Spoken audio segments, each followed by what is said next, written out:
Welcome back. I'm so glad that you could tune back in, and I'm so excited because I finally decided to take off the kid gloves. I'm going to be coming at you with a lot of information really fast, but I know that you can handle it. Let's face it, we're running out of time.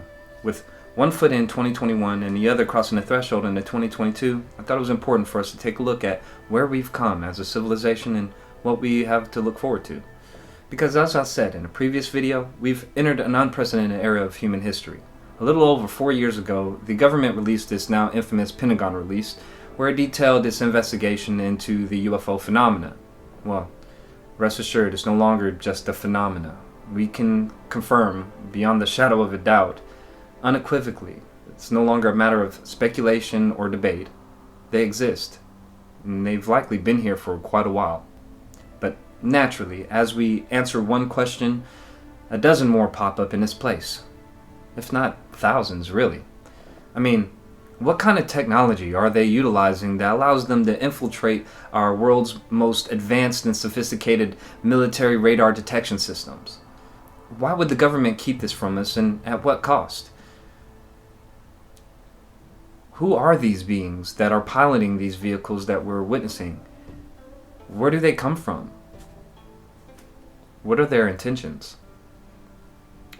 Journey with me here at Open Minded Skeptic as we dive into not just the topic of UFOs and the existence of extraterrestrial beings, but the true nature of our reality and our place in this cosmos, all with an open mind and a critical eye.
They are here, whoever they are, wherever they came from, whatever they're doing. Other intelligences are messing around on our planet. I think that too many people's butts are on the line with this, that they lied to us too long, that a lot of people have stolen legitimate national security money to keep this cover-up going, that they have perpetuated disinformation schemes on the American public, probably on the British public. The Air Force knows that there was a crash saucer, there were alien bodies recovered, that there have been aircraft that have gone up to chase UFOs and have not come back. They know that we're dealing with the biggest story of the millennium. Have UFOs crashed on Earth? Have we made alien contact? Is the US government covering up a massive UFO conspiracy? The Groom Lake test site, also known as Area 51 or Dreamland, has been home to US stealth projects since the Second World War. However, in recent years, a more disturbing story has emerged, and that is that the government is back engineering recovered alien spacecraft. It's a story the US government has tried to cover up for half a century. I am convinced, based on my research and the individuals whom I've had contact in the U.S. intelligence community, that the U.S. government does indeed have craft that meet the description of many of the UFO reports. The whole aim of the project was to take these craft, or the one in particular that I was working on, and try and duplicate its systems and subsystems with earthly materials. I'm convinced beyond doubt that we have recovered aircraft, alien vehicles, that we have made contact with aliens, that we are communicating with them in some way or form, and that we have vehicles and bodies in preservation.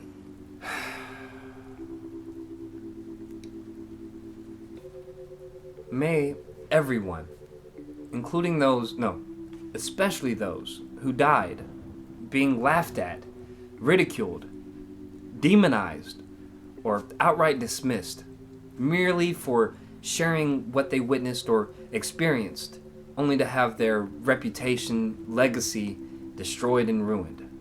May they finally find vindication. Now, there are a myriad of things that I feel that you should be paying attention to, looking out for, or at least aware of as we enter this new year. Allow me to point you to Exhibit A.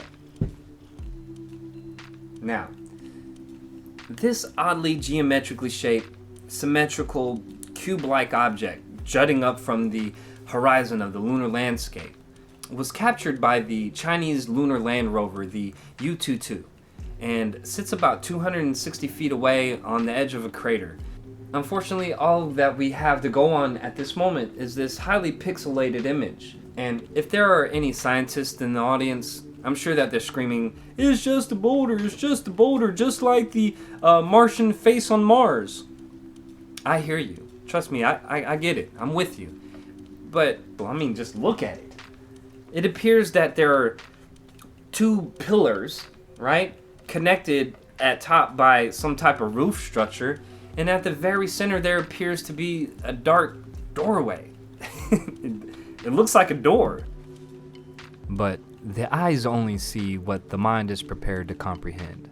So if you're a veteran ufologist, then this should come as no surprise, as over the decades there have been an overwhelming amount of evidence from everything from lunar transitory phenomenon to the strange shapes and formations that can be seen in the images that were archived by the LRO, or the Lunar Reconnaissance Orbiter. So if you're unfamiliar with the subject or the phenomena, then let's do a real quick refresher so that we're all on the same page. Noises reportedly were heard in May 1969 by the Apollo 10 astronauts as they circled the moon, a month before the first astronauts stepped foot on the lunar surface on July the 21st that same year. The three astronauts on board were Thomas Stafford, John Young, and Eugene Cernan. The sounds, which lasted about an hour, were recorded and transmitted to Mission Control in Houston. That didn't mean to keep it sound outer spacey, didn't it? Do you hear that whistling sound? According to the Discovery show, the trio felt the sounds were so strange that they debated whether or not to tell the chiefs at NASA, for fear they wouldn't be taken seriously and could be drafted from future space missions. NASA says the sounds could not have been alien music. An engineer from the U.S. Space Agency said the noises likely came from interference caused by radios that were close to each other in a lunar module and command module. Astronaut L. Warden, who flew on Apollo 15, disputed that explanation, saying, quote, "Logic tells me that if there is something recorded on there, then there is something there." Pitch black. You'll see him coming, and I'll do zoom in so you can get quite a good look at him. Now just take note of the colour of the lighting, just touching the rimmer there. Right, it's going to be coming in any minute now, and it's just a different quality light. There they are at the top, those two, right in the pitch black, nothing else reflecting off. Look at the light reflects off the craters on the bottom compared to the quality of the light there in the dark. I'm going to get a bit closer on this, so just bear with me. I'll get in. You can really see the difference in quality of light. To me it's 100% not reflective. To me the light sources, it's a different quality, different luminance, and a different strength.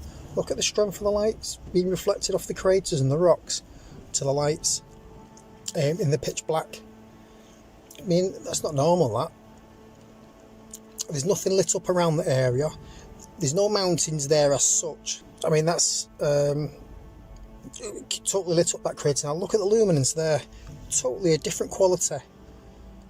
It's, this is a real phenomena. I always say phenomena, but a phenomena. And they've got two telescopes watching the moon 24/7 to capture this, because they haven't got a clue what it is, what's causing it, or who's causing it. And there we go again. It's there. I mean, what is that? I mean, it looks like, you know, LED lights, doesn't it, really? Anyway, let us know what you think.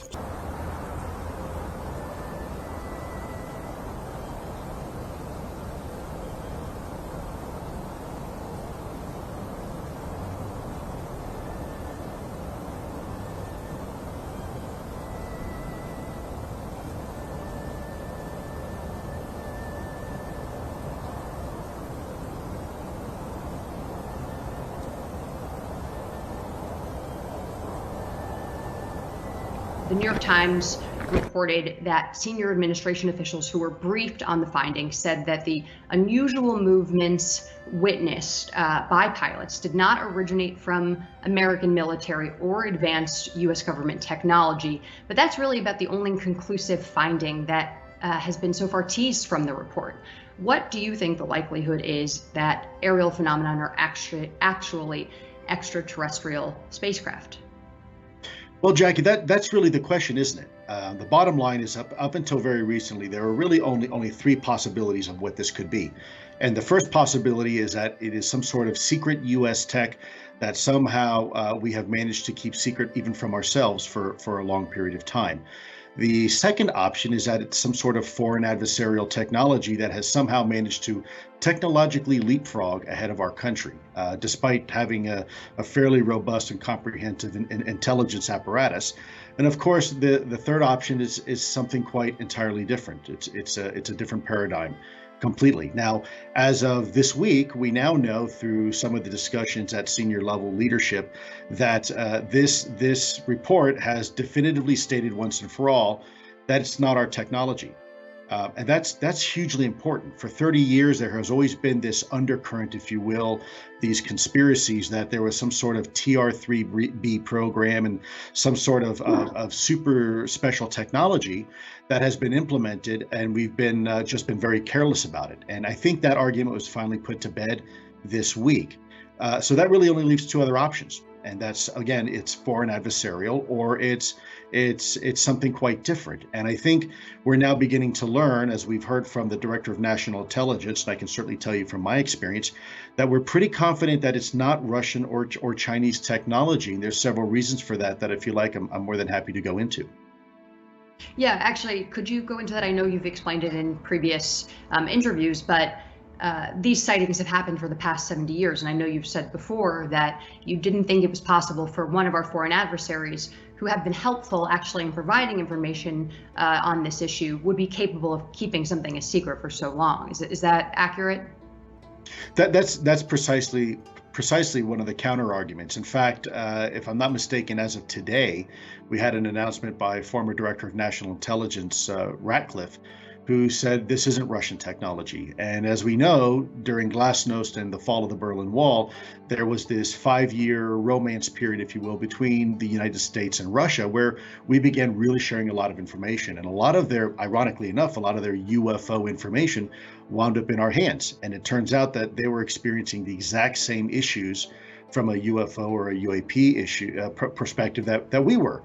So if you look at really the timelines here, it's looking increasingly less likely that this is some sort of Russian technology. So that really leaves China. And some of these reports, you're absolutely correct, Jackie, they go back into the early 1950s and even earlier. And so what that says is that you have pilots, whether we're describing what we call a white flying Tic Tac or a white flying butane tank in the 1950s, or a white flying lozenge, if you will, they're all describing the exact same vehicle, craft, if you will, doing exactly the same thing, performing in ways well beyond our current capabilities. And if you look at that from a temporal perspective, from a time perspective, it simply doesn't make sense that China back in 1950 would have this beyond next generation technology, mastered it, is able to fly it at will anywhere it wants on the face of the planet. And the last 70 years, despite the billions of dollars we put into our intelligence community infrastructure and architecture, it has managed to evade us. In fact, China is a country that has stolen quite a bit, spends a lot of time stealing technology from us. And so one has to ask the question that if really a country had this technology, would it be necessary to steal much more basic technology from another country. Furthermore, if you had this type of technology, you probably wouldn't need to invest so much in military, because you had this, if you will, checkmate type technology or capability where everything else now becomes obsolete. And so this goes to your last part of your question. Do I feel or do I believe this is, quote, extraterrestrial? Let me be very careful before I answer that by saying, at the end of the day, Jackie, it doesn't matter what I think or what I believe. What matters is what the data and the facts tell us.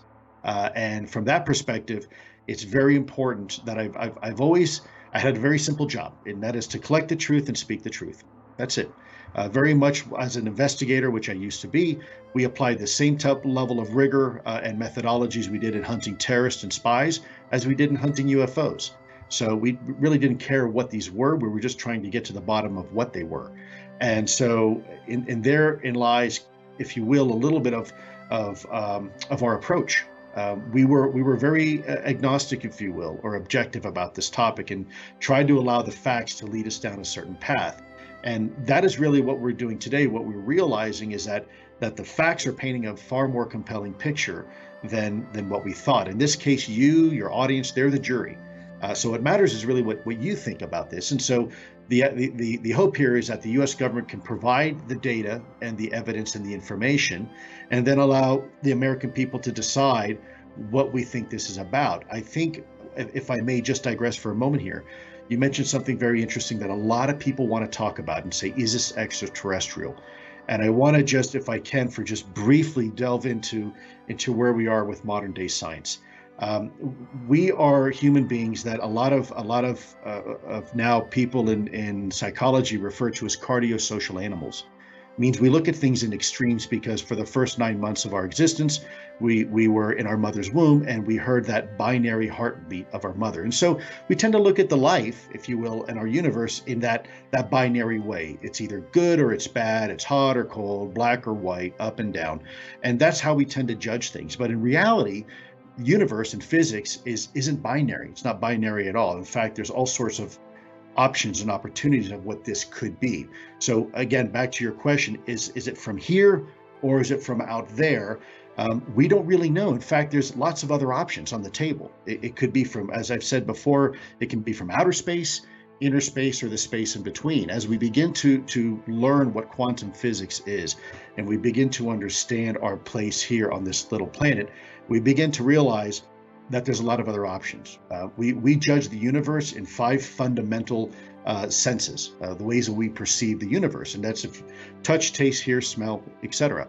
And if you can't use those senses to look at something or measure it, then we really can't interact with it. And yet we know the majority of the universe around us, 99% of it, in fact, is not perceivable. There are right now Wi-Fi signals coursing through your body. There's cosmic radiation coming in from the cosmos. There's neutrinos coming in from the sun. There's radar hitting you from the local airport. And yet these are all realities, and you can't interact with it because we just don't have the tools to do so. Take a beautiful night sky, look at the stars, and you might say, wow, that's really a pretty sky.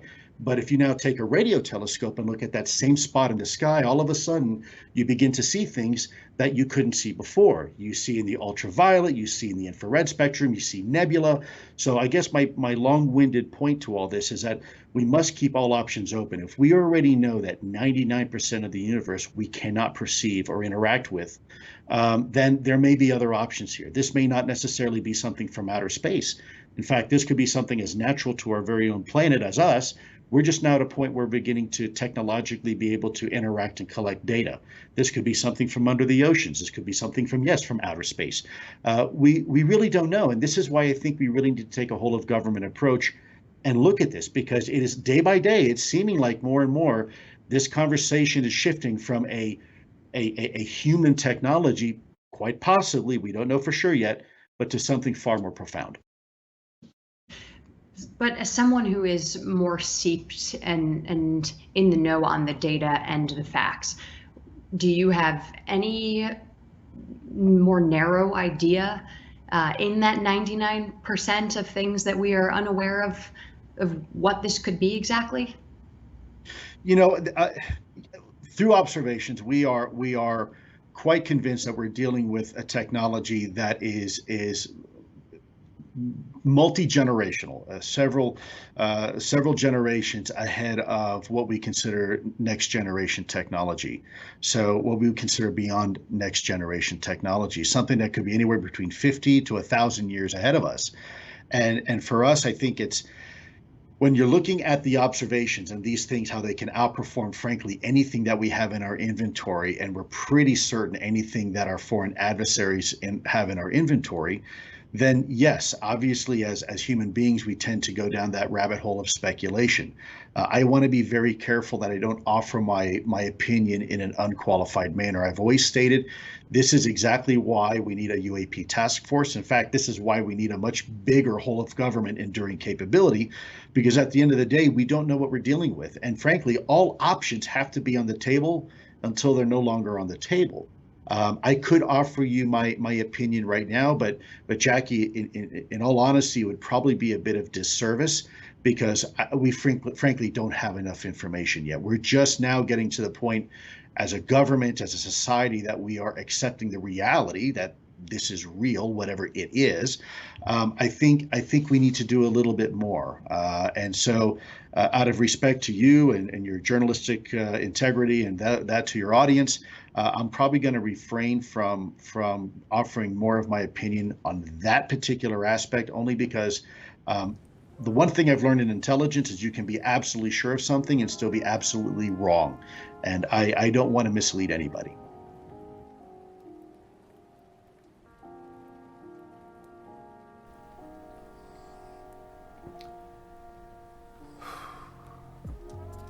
You gotta love Lou. I mean, God bless his soul, because he is trying his darndest to walk that fine line between the NDAs or non-disclosure agreements that I'm sure he had to sign by the thousands, and his duty that he has to fulfill to get the information out to the American people, at least as much information as he can. With that being said, I have to trust your level of discernment to pick apart that interview, read between the lines where need be, but appreciate the sheer implications of the acknowledgments that were made there. There are a few things I want to point out to you, though. Number one, it doesn't have to be from outer space, right? It can be, for all we know, it could be coming from under the ocean or under the earth, or from inner space, interdimensional, because everything that we're learning about quantum physics are showing that there are levels to this shit. Excuse my French. Number two is that it's ultimately up to you what to do with this information. So it's vitally important that you arm yourself with as much knowledge as possible so that you have the most broadest perspective of the phenomena, so you don't get blindsided or misled with false narratives. But one of the biggest things that I feel you should take away from all of this, and not just from what Lou has said, but pretty much everybody that's been a part of this disclosure movement and process, is that the U.S. government, as well as other world governments likely at this point, have been in possession of advanced alien technology. There have been remains of downed UFOs with bodies recovered. And it's not until now that the witnesses and the officials that are coming out with this information are being taken seriously. This is one of those times. Make of this what you will.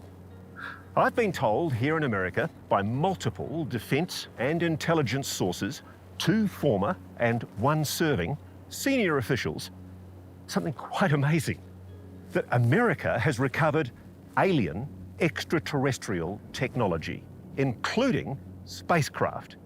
And one of them was recovered from near here. And if that's not enough, they're also talking about alien bodies. And they came up and found this large object, about 18 feet tall, just short of 100 feet across. Now you're testing me here. You're saying an alien spacecraft with multiple dead aliens on it. Yeah. 16. Was discovered here. That's right.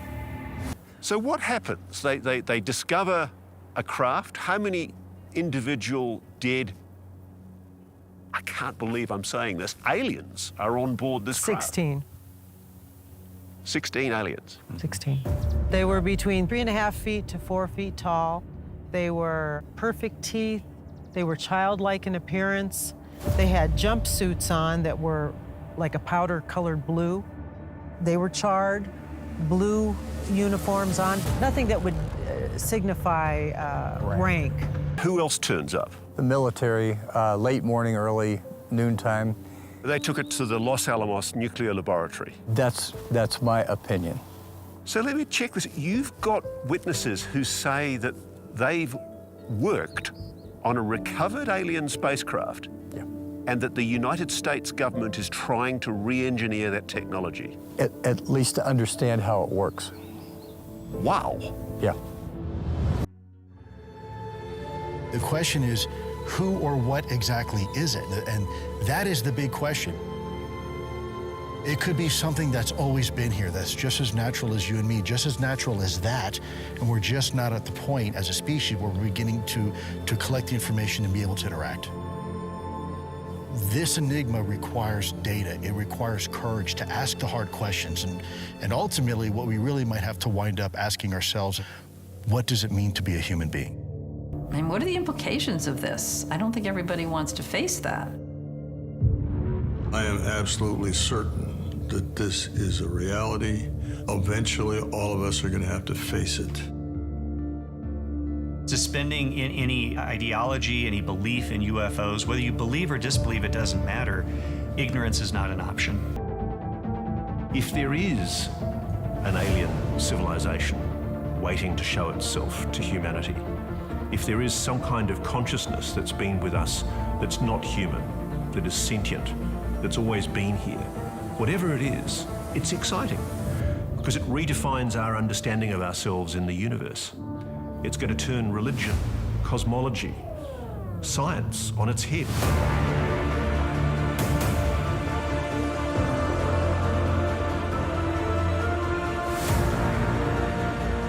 This is a conversation that impacts every one of us equally and yet differently. We may be on the threshold of getting some answers within our lifetime. I think we are at a turning point in human history.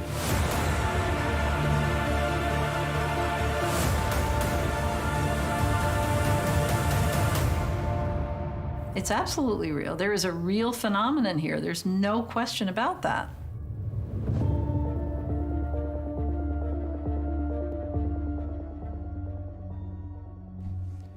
And with that, we'll conclude today's episode.